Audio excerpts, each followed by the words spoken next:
Hi everyone and welcome along. I am so excited today to tell you that we are painting flowers and we are painting seasonal flowers.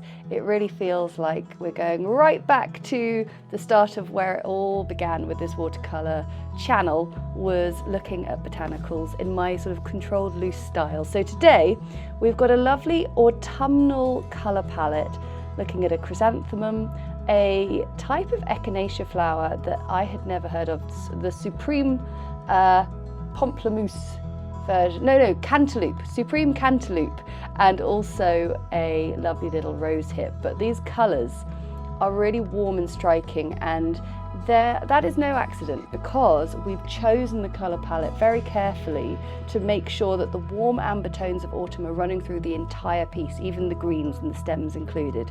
So I'm going to show you how to create that lovely harmonious colour palette to really reflect the season, and of course some lovely flower painting at the same time. So grab your paints and let's get started.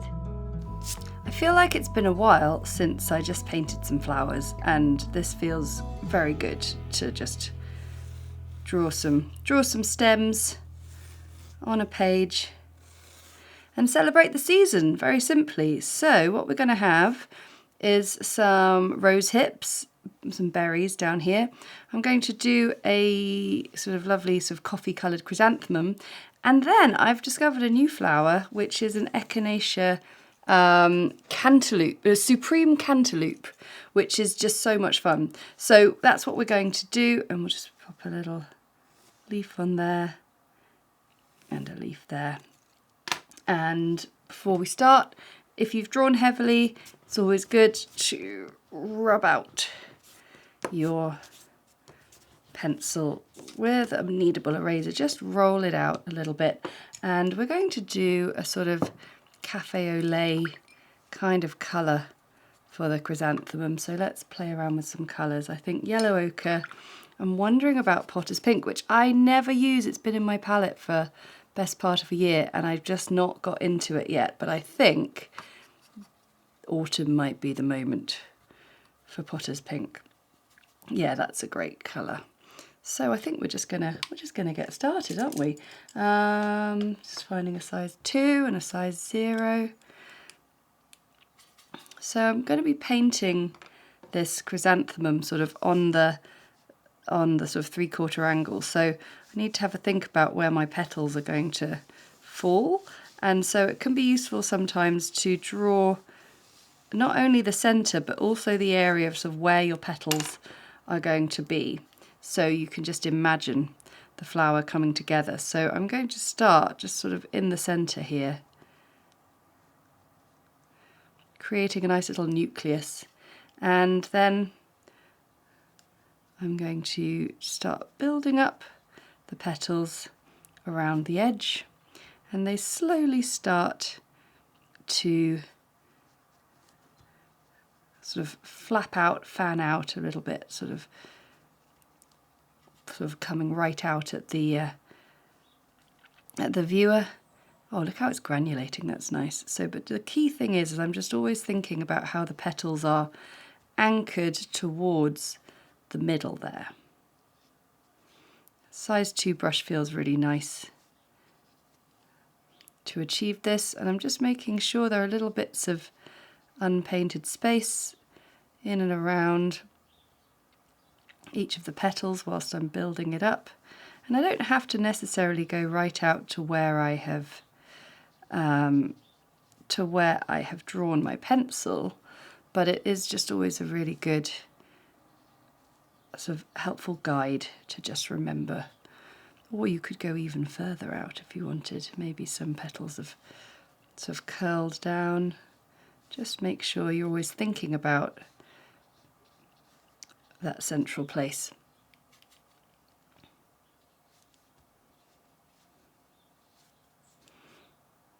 I think chrysanthemums are a flower that I didn't really think much of for the sort of earlier part of my flower painting career, because I just always thought they were the kind of flowers that sat rather sadly outside petrol stations, but I have had my mind changed massively.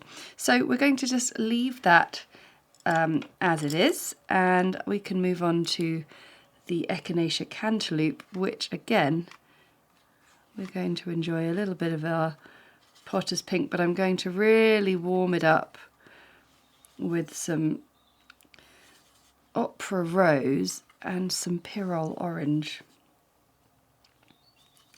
That's quite fun, and the potter's pink just gives it a slight earthiness. And the echinacea, we all know it has a cone flower, but this is like a proper pom-pom on top. So if I just sort of paint a rough kind of shape, and then I can just I'll use my size 0 brush to build up the texture. Now, I often find well, I know that there are always lots of different ways of coming at how you paint a flower and what you do first. And quite often I would have started with the petals first, but I just really fancied painting the top because it just made me smile. So I'm just getting a bit of permanent orange in there. I want to get some of that in. So yeah, sometimes it's about what makes you happy. And honestly, you should look these flowers up. Echinacea supreme cantaloupe, like cantaloupe melon, maybe? Not quite sure. But you see how if I build up the texture around the edges, and I'll get some Moonglow actually, I think that'll be good. Just going to bring a little bit of that in just around the sides. Not too much though, because we want to keep this nice and light and bright.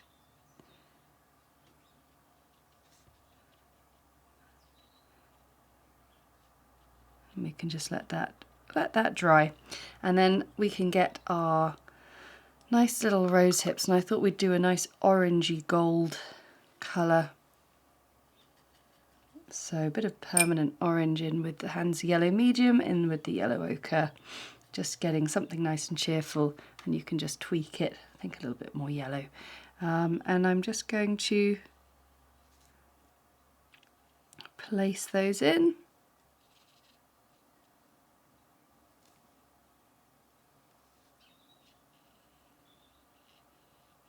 And notice how I'm leaving a little bit of unpainted space.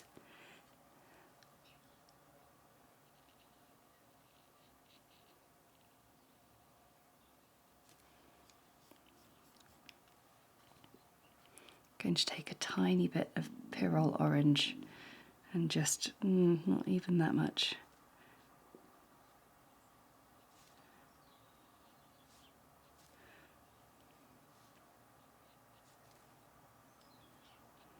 And just give that. Okay, we're going to let everything dry and start to add in stems. Okay, so I'm just going to take a little bit of these colours I've got, but I want to dilute them right down. I want to get a bit of that pink into there and just dilute it down, which will give me the petal colour for the echinacea. And I'm just going to imagine the petals coming out, and I'm just doing them kind of wet on wet, so some will bleed into one another. But yeah, I'm really pleased with that, and that's as sort of simple as it is. We can add sort of little bits of glazes and layers as it dries, but really we don't need a huge amount. And then the other thing we can do with these colours, because I really want to try and keep this palette nice and limited, is I can use them for the little protruding sort of sepals that come out the top of the buds. Just try and wiggle your brush in all directions. I think autumn pieces are so important to just get that style of the colours. And with that in mind, when we start doing our green tones, if I just give myself a little bit of space here, I want to get, if I can, something that works with the earthy tones. And I've been talking quite a lot recently about how if you take the complementary colour just a little bit and work it into the colour, you get a lovely sort of slightly more muted, more autumnal appropriate version of a colour. And I really enjoyed what happens when you add Sap Green to a little bit of pink. It just makes it, oh yeah, just subtly makes it a little bit more earthy. So I'm going to try, might not all work, but I'm going to try using these colours.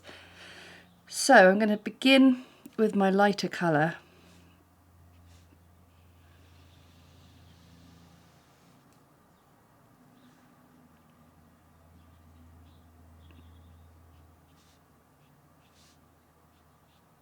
And I quite like painting stems with that little bit of unpainted space down the middle.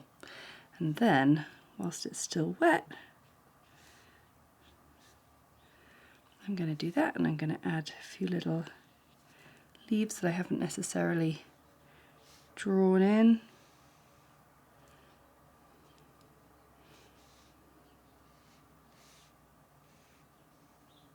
And look how brilliant that size 2 brush is at just creating those lovely shapes.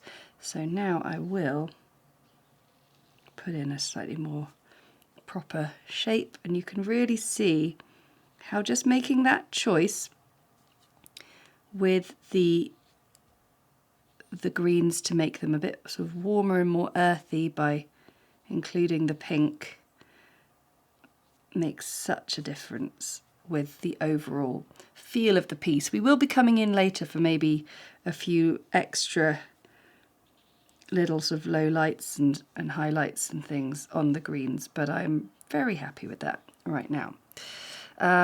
For the echinacea flower, it's a lighter colour, so I'll just use the green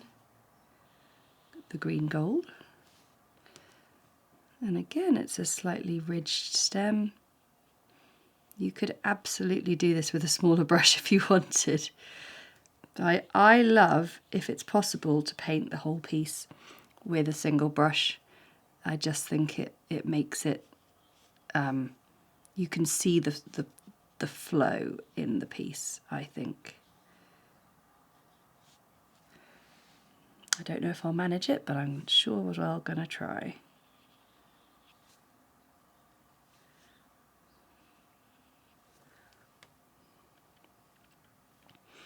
And then this might be the one challenge. This feels like it might need a little bit more green, but we'll keep going. So stems, just coming in behind.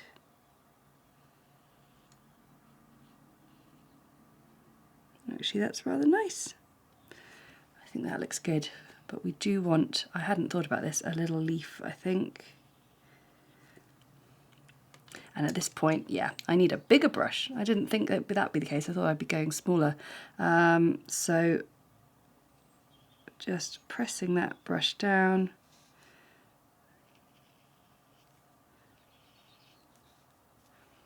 For a nice little piece. Now I think that's looking really lovely. We want to let everything dry, and then we'll just go in for a little bit of detail. But what I am going to do is I'm going to rub out all the pencil once that has dried. So now everything's dry and pencil's rubbed out. On these two here, I've added a little glaze, just of the sort of general orangey golden colours, and then I'm using the sort of deep green to just add that little bit extra, and then just a little underneath. And I could also use this to just bring in a little bit more roundness on the leaf. If I just scribble it up from the side there, it just helps create that slightly more detailed sort of rounded feel. And then if I maybe just get a tiny bit of Paynes Grey into there and use my rigger brush, Now leaf lines can often look a bit rubbish, like they've just been plonked on top. So what I like to do is that once I've done them, I just take a little clean wet brush and I just kind of smooth them down into the leaf.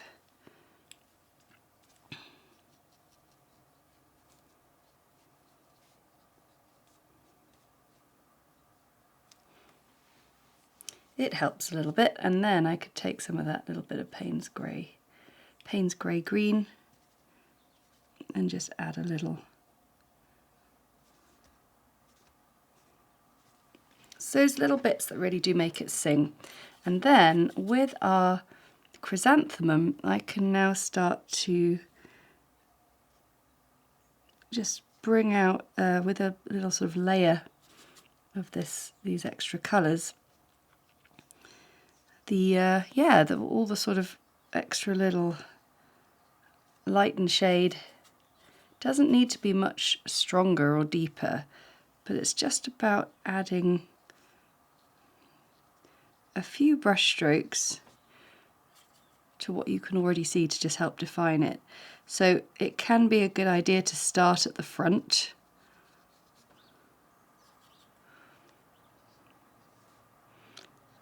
And then you can sort of decide what it is you want the viewer to see.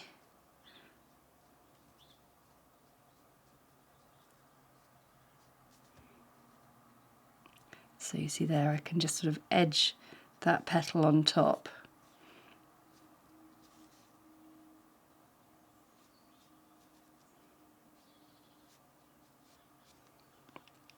And I think also we should get some of that potter's pink in there as well. So it's a very granulating colour, and it sort of, I don't know, it's slightly different in its feel of how to be used, but it still works really nicely. And then maybe just a little bit in the middle there. So you can just go around and fill in the shapes where you like. And now I'm just working my way down the stem with this little bit of Paynes Grey in with the green, and just defining the chrysanthemum stem just a little better.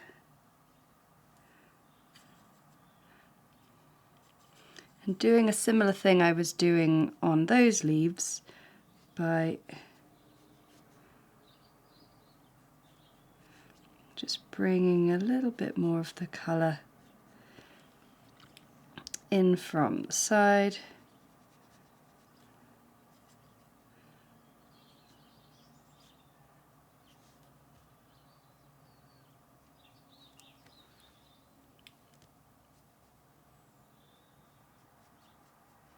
That's rather nice.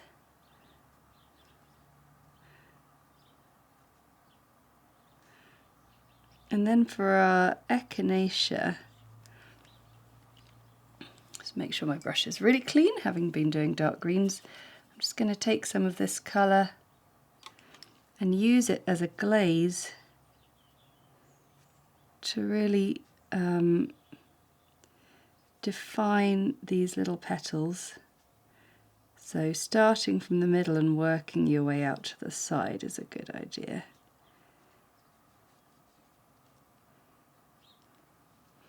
Then from this side.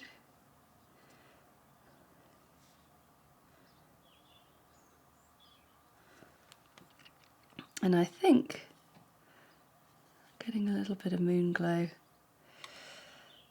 maybe even a little bit of alizarin crimson. Nothing too strong, but just building up the texture, starting from around the edges.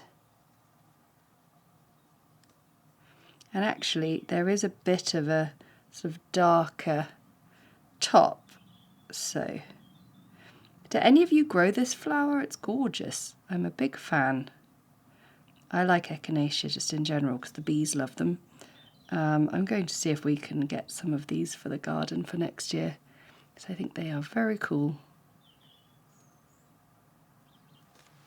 I felt the stem of the echinacea was fine, and to be honest, we're pretty much done. But what I have got here is a bit of pyrrole orange and ochre rose. And what I love to do when a piece is done, it all looks nice, is just think, well, what if I popped in one last little glaze?